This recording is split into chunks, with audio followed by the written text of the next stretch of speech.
భగవంతుడిలాగా వచ్చావు. అమ్మాయి అక్కడ ఏమైందో ఏం చేసిందో అని కాలుగాలిన పిల్లిలాగా. ఎందుకయ్యా కంగారు? నీకు తెలియదు భగవంతం, అమ్మాయి ఉత్త పిచ్చిది. తీరా వెళ్ళాక నాటకం బ్రహ్మాండంగా ఆడింది, అందరినీ ఒప్పించింది, మెప్పించింది కూడా. అలాగా? అయితే అమ్మాయి జమీందారులై కూర్చుంది. పోనీలే, అదేనా సుఖపడింది. అంతేనా మరి? మీ కూతురు సుఖపడితే చాలు మీకు, బిడ్డలు ఏమైపోయినా సరే. కాదమ్మా, అందరూ సుఖపడే టైం వచ్చింది. రమ తల్లి గారు మిమ్మల్ని తీసుకురమ్మన్నారు. మమ్మల్ని ఇంతకాలం ఆవిడ్ని పోషించినందుకు, పెంచినందుకు మీకు కృతజ్ఞత చెప్పుకోవాలట. మీకేదో మర్యాదలు చేయాలట. మాకే మర్యాదలే? అవునమ్మా, కారు కూడా పంపారు. ఒక్క నిమిషం ఉండండి. ఎంత రమ వెళ్ళిపోయింది, సుఖపడ్డానికి వెళ్ళింది. మన బిడ్డగా ఉండి నరకం అనుభవించడం కన్నా ఎవరి బిడ్డగానో సుఖపడుతుంది. సుఖపడి ఇక నాకు అన్నం పెట్టేవాళ్ళు ఎవరున్నారు? అయినా నాకు అన్నం ఎందుకు? ఇది ఉందిగా, పోయి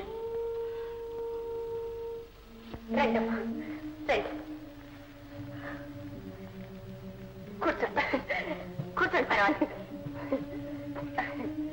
అమ్మగారు, మీరు నమ్ముతారో లేదో కానీ నిజం చెప్తున్నాను, అమ్మాయిని ఎంత ప్రేమగా పెంచాలో మీకు తెలీదు. 2 ఏళ్ల పాపగా వెళ్ళిపోయిన రాధ ఈనాడు ఇలా తిరిగి వచ్చిందంటే అంతా మీ సలహా. మీ మేలు ఎప్పుడు మర్చిపోలే. ఎంత ప్రాణంగా పెంచినా అడిగితే కారం లేకపోయింది. అదే మాటమ్మా, రాధకి నేను కన్న తల్లినైతే ఇన్నేళ్లు దాన్ని పెంచిన వారు మీరు. మీకెప్పుడు కావాలంటే ఎప్పుడు వచ్చి చూడవచ్చు. ఉన్న మొగుడు మగవాడైనా సంసారాన్ని ఎదుటం చేతకాని మనిషి. ఏదో పూట తిని తినక పెంచాను. దిక్కుమాల కుటుంబానికి కాస్త ఆధారం అవుతుందని పైసా పైసా మిగిల్చి ఎంతో ఆశతో చదివించాను. మమ్మల్ని ఏదో ఉద్ధరిస్తుందని నమ్మకంతో ఇన్నాళ్ళు నెట్టుకొచ్చాను. ఇక మీరు ఎలా బ్రతకాలో? ఏం పర్వాలేదు, మీకు ఆ బెంగ ఏమీ అక్కర్లేదు. రాధ మాత్రం మిమ్మల్ని మర్చిపోతుందా? ప్రస్తుతానికి ఇది ఉంచండి. అమ్మగారు, ఏమిటో ఇలా మీ చేతుల మీదుగా డబ్బు తీసుకోవటం నాకు బాధగానే ఉంది సుమండి. కానీ తీసుకోకపోతే జరిగి సావదు. తీసుకున్నా ఇది ఏమనకు తాలుతుందా అని బెంగగానే ఉంది సుమండి. ఇది కూడా ఉంచండి. అమ్మా, చాలా సంతోషం అమ్మా. ఈ పేదవాళ్ళ మాత్రం మర్చిపోకండి అమ్మా. వెళ్ళొస్తాను. సరే అమ్మా, అయింది మన బాబు. అమ్మా, వస్తానమ్మా. పేదవాళ్ళ మాత్రం మర్చిపోకండి అమ్మా. భగవంతుడా, నన్ను చూడందే క్షణమైనా ఉండలేడు మా నాన్న. ఆయన ఇక్కడికి రాలేరు, నేను అక్కడికి వెళ్ళలేను. మా నాన్న ఎలా ఉన్నారో ఏమో.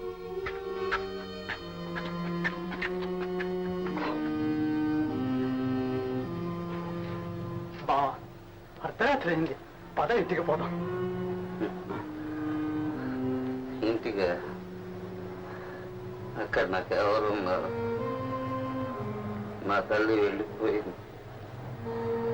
ఇక నా కోసం ఆ ఇంట్లో ఎదురు చూసేవాళ్ళు ఎవరున్నారు? నా రమం లేకుండా నేను నరకంలో నన్ను ఇక్కడే ఉండి ఇక్కడే ఉండి. నమస్కారం అమ్మా. నమస్కారం, రండి కూర్చోండి. ఎందుకో రమ్మన్నారట? ఏమీ లేదు, ముందు ముందు ఈ ఆస్తి వ్యాపారం అంతా అమ్మాయే చూసుకోవాలి. అందుకని అమ్మాయిని ఆఫీస్కి తీసుకెళ్లి అందరికీ పరిచయం చెయ్యండి. ఆఫీస్ వ్యవహారాలు అన్ని చూసుకుంటే మంచిదనిపిస్తుంది. ఏమంటారు? తప్పకుండాను. అసలు ఈ విషయం నేనే మీతో చెబుదాం అనుకుంటున్నాను. చాలా సంతోషం అమ్మా. అమ్మాయి గారు రెడీగా ఉంటే ఇప్పుడు నాతోనే రావచ్చు. ఏమమ్మా, వెళ్ళిరా. ఇలాగేనా? నేను తర్వాత వస్తాను. కారు పంపించుకుంటారా? అక్కర్లేదు, గోపి ఉన్నాడుగా, ఆ కారులో వచ్చేస్తాను. అవునవును గోపి. అమ్మా, మరే అమ్మాయి గారు ఆఫీస్కి వెళ్ళాలి, కారు సిద్ధం చేసుకో. కారండి? కారు ఏమిటి అలా కంగారు పడతావు? కారు రెడీ చేయమంటే? ఏం లేదు అమ్మగారు, బ్యాటరీ డౌన్ అయిపోయింది. వెంటనే కొత్త బ్యాటరీ వేయించి తీసుకురా. కొత్త బ్యాటరీ వేయించాలంటే మరి ఏ కొంప మునిగే పనా? గోపి, అమ్మాయి మాటకి ఎదురు చెప్తున్నావా? చెప్పను. వెళ్ళు, వెళ్ళి కొత్త బ్యాటరీ వేయించి తీసుకురా. అలాగే, వెళ్ళు సన్నాసి. సరే, నేను వెళ్ళొస్తానమ్మా. అలాగే వెళ్ళండి, అమ్మాయి 1 గంటలో వస్తుంది. చెప్తాను. నమస్కారం అమ్మా. దానన్నా 5లోంచి 2 తీస్తే 3. అన్ని దొంగలెక్కలే. ఎంతకాలం పొందుతాడో ఏమిటో. రాజు, డోంట్ డిస్టర్బ్ మీ. అరే రాజు, నీతో సంగతి చెప్పాలరా. మామూలు సంగతి అయితే నా దగ్గర రానివ్వకండి, మీరే చూసుకోండి. చాలా ముఖ్యమైంది. అంత ముఖ్యమైందా? అయితే చెప్పాల్సిందే చెప్పండి. నిన్ను ఆఫీసులో ఎందుకు ఉద్యోగంలో పెట్టానో తెలుసా? ఓ, నాకు బాగా తెలుసు. మీరు త్వరలో చచ్చిపోతారని, తర్వాత ఎవరైనా పరాయి వాళ్ళు వచ్చి మీరు చేసినటువంటి అవకతవకలు తెలుసుకుంటారని, నేనైతే బుర్రవాన్ని సర్దుకుపోతానని. అంతేగా? నీ వెధబురతో పనేం లేదు కానీ చెప్పింది చేయరా బాబు. ఆల్ రైట్, చెప్పండి. Take your seat. Sorry daddy. ఇప్పుడు అమ్మాయి గారు రాధ ఆఫీస్కి వస్తున్నారు. ఓహో, అదే సంగతి. ఆ అమ్మాయి గారు మీ అబ్బాయి గారు లవ్ చేయాలి, అంతే కదా? ఏమిట్రా చాలా అడ్వాన్స్ లో ఉన్నావు? ఇది మామూలే కదా డాడీ. అయినా నేను లవ్ చేసేది లవ్ కోసం కాదుగా, ఆస్తి కోసం, అంతే కదా? నాకేం అభ్యంతరం లేదు. కానీ ఒకటే సందేహం. ఏమిట్రా అది? ఏడవక, నాకు లవ్ చేయడం ప్రాక్టీస్ లేదు, అందులో ముందు వెనక అనుభవం లేదు. ఓ పని చేస్తా డాడీ. ఏమిట్రా అది? అదే, ఇది పెద్ద వాళ్ళతో వ్యవహారం, పెద్ద కేసు. ట్రై చేసి ఫెయిల్ అయితే డేంజర్ కేసు. అందుకని శాంపిల్ చిన్న కేసు ట్రై చేస్తే ఎలా ఉంటుందంటారు? ఇది ఏమన్నా కోర్టా? చిన్న కేసు పెద్ద కేసు పట్టడానికి? అది కాదు డాడీ. ఏ వ్యాపారమైనా ముందర చిన్నదాంతో స్టార్ట్ చేసి మెల్లిగా ఎవరికి తెలియకుండా పెద్దదాంతో జంప్ చేయాలి డాడీ. మనం లవ్ చేసేది కూడా, నేను లవ్ చేసేది కూడా ఒక బిజినెస్ కదా డాడీ. వ్యధ లేకుండా చెప్పినట్టు అంతే. ఇదంతా నువ్వు బాగుపడటానికి రా, నీ ఫ్యూచర్ కోసం. అయ్యో అయ్యో, నన్ను వేధించేస్తున్నావు డాడీ. నేను లవ్ చేయడం కానీ కావాలి. ఓకే, నేను రూట్ లో పోతుంటాను, నువ్వు చూస్తూ ఉండు.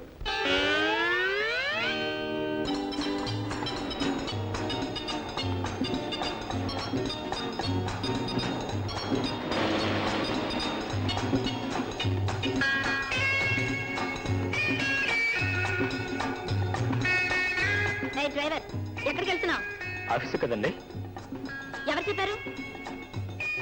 అడగక్కర్లేదు, నీ ఇష్ట ప్రకారం వెళ్ళటమేనా? పోనీ ఇప్పుడు చెప్పండి ఎక్కడికో. Right, left, right, left, right అంటుంటే రైట్, రైట్.